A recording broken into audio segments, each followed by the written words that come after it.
എല്ലാ കൂട്ടുകാർക്കും ദാസേട്ടൻ കിച്ചണിലേക്ക് ഒരിക്കൽ കൂടി സ്വാഗതം. എല്ലാവർക്കും സുഖമാണല്ലോ. ഇന്ന് ഞാൻ ഉണ്ടാക്കാൻ പോകുന്നത് ഒരു ആലു ഗോബി മസാലയാണ്. ഒരു നോർത്ത് ഇന്ത്യൻ സ്റ്റൈൽ റെസിപ്പിയാണ്. ഇത് നമുക്ക് സാധാരണ വീട്ടമ്മമാർക്ക് എങ്ങനെ ഉണ്ടാക്കാമെന്നാണ് ഞാനിവിടെ കാണിക്കുന്നത്. വീഡിയോ ഇഷ്ടപ്പെട്ട് കഴിഞ്ഞാൽ ഒന്ന് ലൈക്ക് ചെയ്യുക. പിന്നെ ആദ്യമായിട്ട് കാണുന്ന കൂട്ടുകാരുണ്ടെങ്കിൽ ഒന്ന് സബ്സ്ക്രൈബ് ചെയ്യണേ. കൂടെ ബെല്ലൈക്കൺ അമർത്തി ആ ഓൾ എന്ന ഓപ്ഷൻ കൂടി ഒന്ന് കൊടുക്കണേ. അതിനായിട്ട് ഞാൻ 2 മീഡിയം സൈസ് പൊട്ടറ്റോ എടുത്തിട്ടുണ്ട്. ഇതേ വലിപ്പത്തിൽ കഷ്ണങ്ങളാക്കിയിട്ടുണ്ട്. പിന്നെ കോളിഫ്ലവർ ഒരു 300 ഗ്രാം ഉണ്ടാവും. നല്ല വൃത്തിയാക്കി കഷ്ണങ്ങളാക്കി വെച്ചിട്ടുണ്ട്. ഇനി നമ്മളത് ആ കോളിഫ്ലവർ ഒന്ന് ചെറുതായിട്ട് വെള്ളത്തിലിട്ട് ഒന്ന് തിളപ്പിച്ചെടുക്കണം. കാരണം അതിൻ്റെ മരുന്നൊക്കെ ഉണ്ടെങ്കിൽ പോകാൻ വേണ്ടിയിട്ടാണ്. വേവിക്കുന്നില്ല, ഒന്ന് തിളപ്പിക്കുന്നേ ഉള്ളൂ. അതിലേക്ക് അല്പം വെള്ളം ഒഴിച്ച് കൊടുക്കുക. ആവശ്യത്തിന് ഉപ്പ്, കുറച്ച് മഞ്ഞൾപ്പൊടിയും കൂടി ചേർത്തിട്ട് ഞാനതൊന്ന് തിളപ്പിച്ചെടുക്കുന്നുണ്ട്.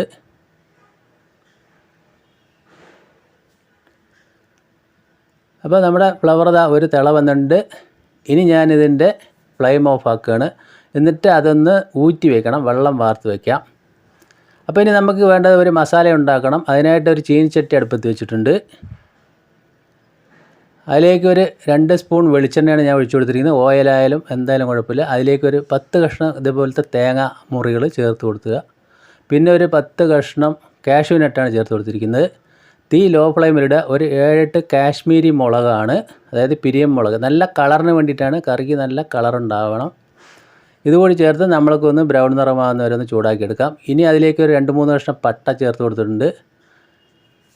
പിന്നെ അതിലേക്ക് ഒരു 5 വെള്ളുള്ളി ചെറുതായി അരിഞ്ഞതും കൂടി ചേർത്ത് കൊടുക്കുന്നുണ്ട്. പിന്നെ ഒരു 1/2 സ്പൂൺ ചെറിയ ജീരകം ചേർത്ത് കൊടുക്കുന്നുണ്ട്. ഇതെല്ലാം ചേർത്ത് ഇതുപോലെ ചുവന്ന് വന്നിട്ടുണ്ട്. ഇപ്പോൾ നമുക്ക് അതിൻ്റെ ഫ്ലെയിം ഓഫ് ആക്കി വയ്ക്കാം. ഇനി ഇത് ചൂടാറിയതിന് ശേഷം ഒന്ന് നമ്മളൊരു മിക്സിയുടെ ജാറിലേക്ക് ഇട്ട് കൊടുക്കുക. എന്നിട്ട് അതൊന്ന് ഫൈനായിട്ട് അരച്ചെടുക്കുക. അപ്പോൾ നമ്മൾക്കിതിൽ കാഷ്യൂ അധികം ചേർത്താലും കുഴപ്പമില്ല. അപ്പോൾ അതിന് കൊഴുപ്പ് കൂടുന്നേ ഉള്ളൂ. കണ്ടില്ലേ, ഇതേപോലെ നല്ല കളറായിട്ട് നല്ലപോലെ അരഞ്ഞ് വന്നിട്ടുണ്ട്. ഇനി നമ്മൾക്കൊരു പാത്രം അടുപ്പത്ത് വെച്ചിട്ടുണ്ട്. അതിലേക്ക് ഒരു 1.5 സ്പൂൺ ഓയിൽ ഒഴിച്ച് കൊടുക്കുക. അതിലേക്ക് നമ്മൾ നേരത്തെ കട്ട് ചെയ്ത് വെച്ച പൊട്ടറ്റോ ചേർത്ത് കൊടുക്കുക. അപ്പോൾ തീ ലോ ഫ്ലെയിമിലിടുക. ഒന്ന് ആ എണ്ണയിലൊന്ന് വഴന്ന് വരട്ടെ. അപ്പോൾ ഒരു ടേസ്റ്റിന് വേണ്ടിയിട്ടാണ്. പിന്നെ ഇതേമാതിരി കോളിഫ്ലവർ നമ്മൾ അതും കൂടി ചേർത്ത് കൊടുക്കുക. അത് രണ്ടും കൂടെ നമുക്ക് നന്നായിട്ടൊന്ന് ലോ ഫ്ലെയിമിലിട്ട് മിക്സ് ചെയ്തെടുക്കാം. അല്ലാതെ നമ്മൾ നേരിട്ട് എണ്ണയിലിട്ട് പൊരിച്ചിട്ട് വേണമെങ്കിലും നമ്മൾക്ക് ചേർക്കാം. അപ്പോൾ അത് ഒരുപാട് എണ്ണയായി പോകണ്ടെന്ന് വിചാരിച്ചിട്ടാണ്. അപ്പോൾ ഇതുപോലെ ഒന്ന് ചെറുതായിട്ടൊന്ന് ഫ്രൈ ആയി തുടങ്ങുമ്പോൾ തന്നെ നമ്മൾ ഫ്ലെയിം ഓഫ് ആക്കിയിട്ട് അത് വേറൊരു പാത്രത്തിലേക്ക് ഞാൻ മാറ്റി കൊടുക്കുന്നുണ്ട്.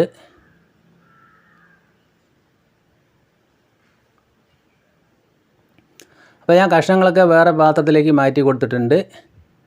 ഇനി അതേ പാത്രം നമ്മൾക്കൊന്ന് വൃത്തിയാക്കിയതിന് ശേഷം വീണ്ടും അടുപ്പത്ത് വെച്ച് ഒരു 1.5 സ്പൂണ് ഓയിൽ ഒഴിച്ച് കൊടുക്കുക. അതിലേക്ക് ഒരു സവാള പൊടിയായി അരിഞ്ഞത്, പിന്നെ 2-3 പച്ചമുളക് കീറിയത്, ഒരു ചെറിയ കഷ്ണം ഇഞ്ചി പൊടിയായി അരിഞ്ഞത് ചേർത്ത് നമ്മൾക്കിതൊന്ന് ലോ ഫ്ലെയിമിലിട്ടൊന്ന് വഴറ്റിയെടുക്കണം. ഇനി അതിലേക്ക് മസാലയ്ക്ക് ആവശ്യമായ കുറച്ച് ഉപ്പും കൂടി ഞാൻ ചേർത്ത് കൊടുത്തിട്ടുണ്ട്.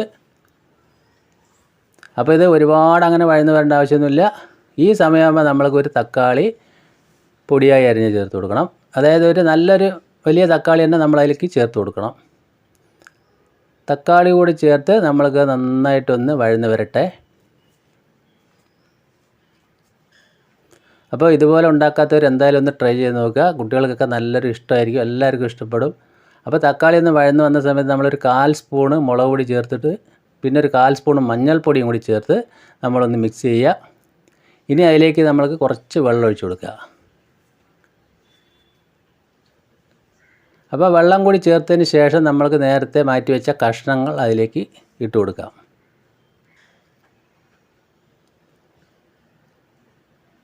കഷ്ണം ഇട്ട് നമ്മളൊന്ന് മിക്സ് ചെയ്തിട്ട് ഒരു 2-3 മിനിറ്റ് നമുക്ക് ഒന്ന് അടച്ചു വയ്ക്കണം. അപ്പോൾ 3 മിനിറ്റ് കഴിഞ്ഞു. നമുക്ക് തുറന്ന് നോക്കാം. ഇനി നമ്മൾ അതിലേക്ക് നേരത്തെ തയ്യാറാക്കി വെച്ച അരപ്പ് അതിലേക്ക് ചേർത്ത് കൊടുക്കുക. അപ്പോൾ അരപ്പ് ചേർത്തതിന് ശേഷമായിരിക്കണം കഷ്ണങ്ങളൊക്കെ ശരിക്കും വേവേണ്ടത്. എന്നാലേ ആ കഷ്ണത്തിലേക്കൊക്കെ അതിൻ്റെ ടേസ്റ്റ് നന്നായിട്ട് പിടിച്ച് വരുള്ളൂ. അപ്പോൾ ഞാൻ അരപ്പൊക്കെ ശരിക്കും ചേർത്ത് കൊടുത്തിട്ടുണ്ട്. ഈ ഒരു പരുവത്തിൽ നമ്മൾക്ക് കറിക്ക് ആവശ്യമായ ഉപ്പും കൂടി ചേർത്ത് കൊടുക്കുക. എന്നതിന് ശേഷം ഇതൊരു 10 മിനിറ്റ് നമ്മൾക്കൊന്ന് അടച്ച് വെച്ച് വേവിക്കണം. 10 മിനിറ്റ് കഴിഞ്ഞു. അപ്പോൾ നമ്മളെ കഷ്ണങ്ങളൊന്നും വെന്തിട്ടില്ല. നമ്മൾക്ക് വീഡിയോയിൽ കണ്ടാൽ തന്നെ അറിയാം. ഇനി ഇതൊരു 10 മിനിറ്റ് കൂടി നമ്മൾ ലോ ടു മീഡിയം ഫ്ലെയിമിലാക്കിയിട്ട് അടച്ചു വയ്ക്കുക.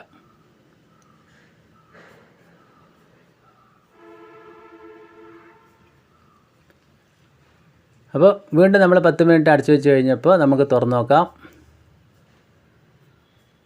ഇപ്പോൾ നമ്മുടെ കഷ്ണങ്ങളൊക്കെ ഏകദേശം നല്ലപോലെ വെന്ത് ആ ചാറൊക്കെ ഒന്ന് കുറുകി വന്നിട്ടുണ്ട്. നമുക്ക് വീഡിയോയിൽ കണ്ടാൽ തന്നെ അറിയാം. എന്തായാലും ഇതുപോലെ ഒന്ന് ട്രൈ ചെയ്ത് നോക്കണം, എല്ലാവർക്കും ഇഷ്ടപ്പെടും. അപ്പോൾ ഞാനിതൊരു 2-3 മിനിറ്റ് കൂടി ഒന്ന് അടച്ചു വയ്ക്കുന്നുണ്ട്, ഒന്ന് കുറുകി വരാനായിട്ടാണ്. കറക്റ്റ് ആ ആലു ഗോബി മസാലയുടെ പരുവത്തിൽ ഇപ്പോൾ വന്നിട്ടുണ്ട്. തുറന്ന് നോക്കുമ്പോൾ ഇപ്പോൾ നമ്മളെ കഷ്ണങ്ങളൊക്കെ അതാ ക്ലിയറായിട്ട് വെന്ത് നല്ല സെറ്റായി വന്നിട്ടുണ്ട്. ഈ സമയത്ത് ഒരു 1/2 സ്പൂണ് കുരുമുളക് പൊടി ഞാൻ ചേർത്ത് കൊടുക്കുന്നുണ്ട്. കുരുമുളക് പൊടി ചേർത്തതിന് ശേഷം നമ്മൾക്ക് അതിലേക്ക് അല്പം മല്ലിയില കൂടി നമുക്ക് ചേർക്കണം. അല്പമല്ല, ഒരു അത്യാവശ്യം മല്ലിയില അതിലേക്ക് ആവശ്യമുണ്ട്, എന്നാലാണ് നല്ലൊരു ടേസ്റ്റ് ഉണ്ടാവുള്ളൂ. ഇപ്പോൾ നമ്മുടെ ആലു ഗോബി മസാല നിങ്ങൾക്ക് എല്ലാവർക്കും ഇഷ്ടപ്പെട്ട് കാണുമെന്ന് വിചാരിക്കുന്നു. എന്തായാലും നിങ്ങൾ ഇതുപോലെ ഒന്ന് തയ്യാർ ചെയ്ത് നോക്കുക, എല്ലാവർക്കും ഇഷ്ടപ്പെടും. അപ്പോൾ നമുക്കതിൻ്റെ ഫ്ലെയിം ഓഫ് ആക്കാം. എന്നതിന് ശേഷം ഒരു 5 മിനിറ്റ് കഴിഞ്ഞിട്ട് നമുക്കത് ഉപയോഗിക്കാം. അപ്പോൾ ചൂടൊക്കെ ആറിയതിന് ശേഷം കണ്ടില്ലേ, നമ്മൾ നല്ല കുറുകിയ ചാറോടുകൂടി നല്ല അടിപൊളി ടേസ്റ്റുള്ള ആലു ഗോബി മസാല ഇവിടെ റെഡി ആയിട്ട് വന്നിട്ടുണ്ട്. ചാറൊക്കെ നല്ല കുറുകി വന്നിട്ടുണ്ട്. അപ്പോൾ വീഡിയോ ഇഷ്ടപ്പെട്ട് കഴിഞ്ഞാൽ ഒന്നുകൂടി പറയുന്നത് ലൈക്ക് ചെയ്യുക, ഫ്രണ്ട്സിനും ഫാമിലിക്കൊക്കെ ഒന്ന് ഷെയർ ചെയ്ത് എന്നെ സപ്പോർട്ട് ചെയ്യുക. അപ്പോൾ ഇന്ന് ഞാനിത് ദോശയുടെ കൂടെയാണ് കഴിക്കുന്നത്. എന്തിൻ്റെ കൂടെ ഇത് നല്ല സൂപ്പറായിരിക്കും. വീണ്ടും നല്ല വീഡിയോയുമായിട്ട് കാണാം. Thank you.